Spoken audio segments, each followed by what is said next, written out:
ఆయన వల్లనే అవుతుందండి అని అంటే ఇది ఎప్పుడు అర్థం అవుతుందో తెలుసా?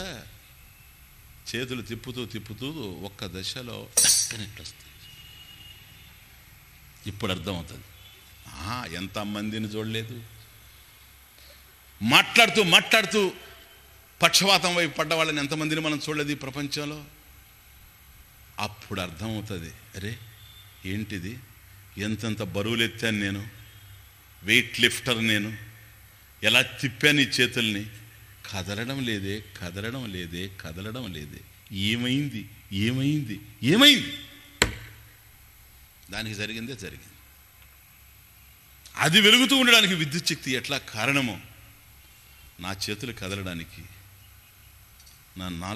నా మాట రావడానికి, నా గాత్రం పెగలడానికి, నేను పాడడానికి లేదా రాయడానికి లేదా నడవడానికి లేదా మాట్లాడడానికి లేదా చూడడానికి, వీటన్నిటికీ పరమేశ్వర చైతన్యం కారణంగా.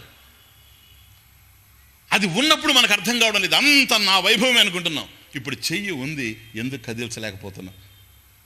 అంత వెయిట్ మోసినటువంటి వ్యక్తి ఈరోజు కనీసం చేతిని ఇట్లా కదిలించలేకపోతా ఉన్నాడే, కారణం ఏంటి? సూదిని ఎత్తలేకపోతున్నాడే, కారణం ఏంటి? బండలెత్తిన వాడు ఎందుకు ఎత్తలేకపోతున్నాడు? ఇప్పుడు చెయ్యి ఉంది కదా, చెయ్యి ఎక్కడికి పోయింది? ఎందుకు ఎత్తలేదు? ఇప్పుడు చెయ్యి ఉంది, ఆ బరువులు ఎత్తినప్పుడు చెయ్యి ఉంది, ఆ భారాలు ఎత్తినప్పుడు చెయ్యి ఉంది, ఇప్పుడు కూడా చెయ్యి ఉంది. ఇప్పుడు చెయ్యి ఉంది, ఎత్తడం లేదు, అప్పుడు ఎత్తింది కనుక అప్పుడు ఆ చేతి కూడా ఎవరో ఉన్నారు, వాళ్ళు తప్పుకుంటే ఇది నిస్సారమై నిర్వీర్యమైపోయింది. అది ఎవరు? అది పరమేశ్వరు. అది పరమేశ్వరు. ఎవరిలో ఏ శక్తి వ్యక్తమైన అది పరమేశ్వర చైతన్యం, మంగళకరం, శివం.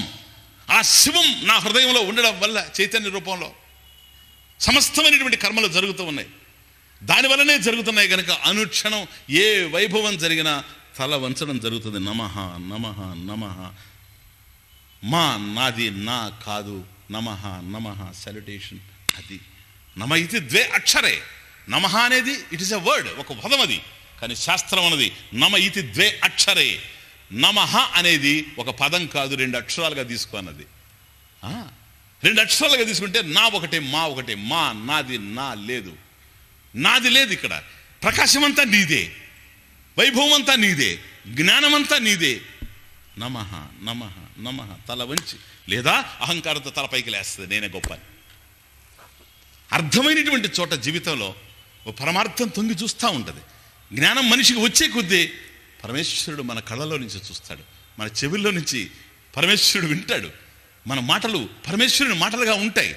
ప్రతి అనుక్షణం కూడాను ఏదో హృదయంలో వెన్నెల విరబూస్తూనే ఉంటుంది. అదంతా ఎప్పుడు జరుగుతుంది? మనకు జ్ఞానం వస్తే. ఇది ఆనందం, ఇది తృప్తి. అండర్స్టాండ్? ఈ విషయాన్ని చూడండి. శివం ఉంటే కదులుతున్నాం, ఆ శివం లేకపోతే ఇదే శవం. శివం లేకపోతే శవం.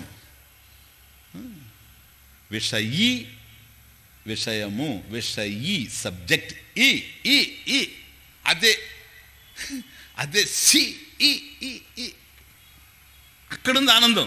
అందుకని మనిషి ఆనందం వస్తే ఏమంటాడు? ఈ. అందుకని హుహు అన్నాడు ఎవడు. ఈలో ఉంది సార్ ఆనందం. ఆనందం ఎక్కడుంది? ఈ. అందుకని ఈ సి సాగర్ సి. ఆ సి శివ చైతన్యం హృదయంలో, మంగళకరమైనటువంటి చైతన్యం, పరమేశ్వరుడు యొక్క చైతన్యం. ఇది ఉంటే ఈశ్వర చైతన్యం సి. అర్థమవుతుంది?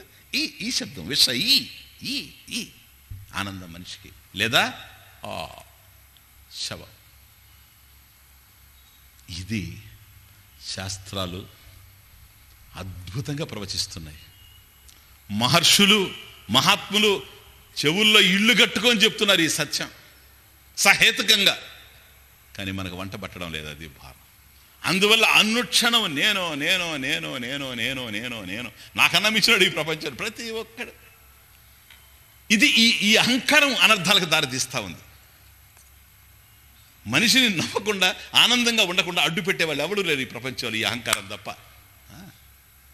ఇది వచ్చినప్పుడు ఏదో చీకటి కోణాలు ప్రారంభమవుతాయి.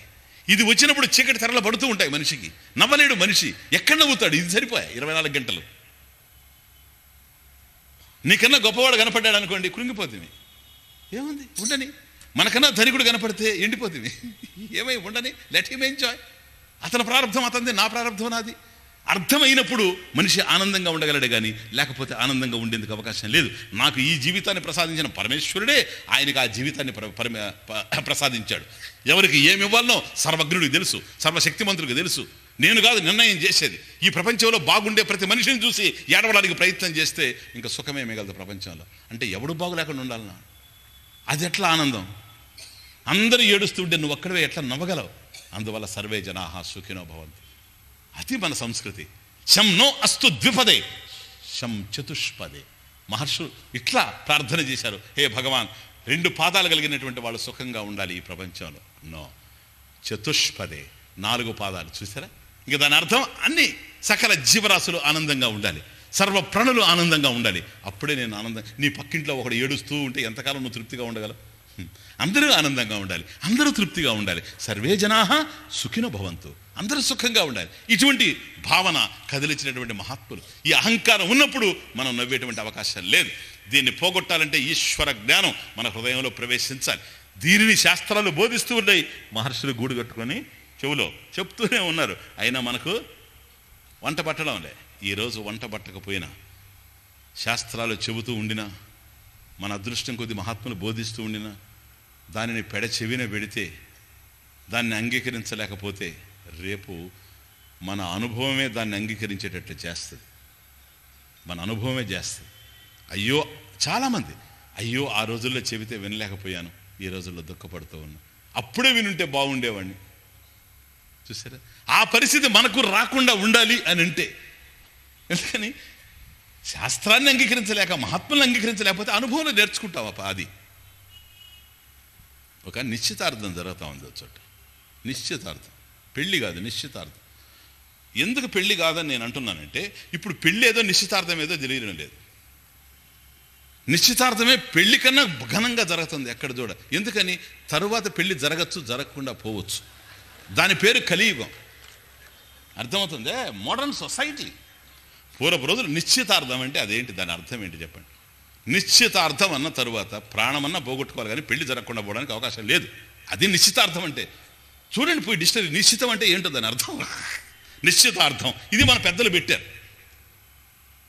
ఇప్పుడు నిశ్చితార్థం విధేయ క్యాన్సిల్ అయిపోవడం తదియ, ఇంతే. ఎక్కడ చూసినా ఇదే జరుగుతూ ఉంది. ఒక చోట నిశ్చితార్థం జరుగుతూ ఉంది, బ్రహ్మాండమైనటువంటి నిశ్చితార్థం. అందరూ అనుకుంటున్నారు ఏమిటంటే పెళ్ళి కదా నిశ్చితార్థం. నిశ్చితార్థమా? ఇంత జనం వచ్చారే, అదే నిశ్చితార్థం. ప్లేట్ ఎంత? 350. ప్లేట్ 350. డాక్టర్కి బిల్లు 850.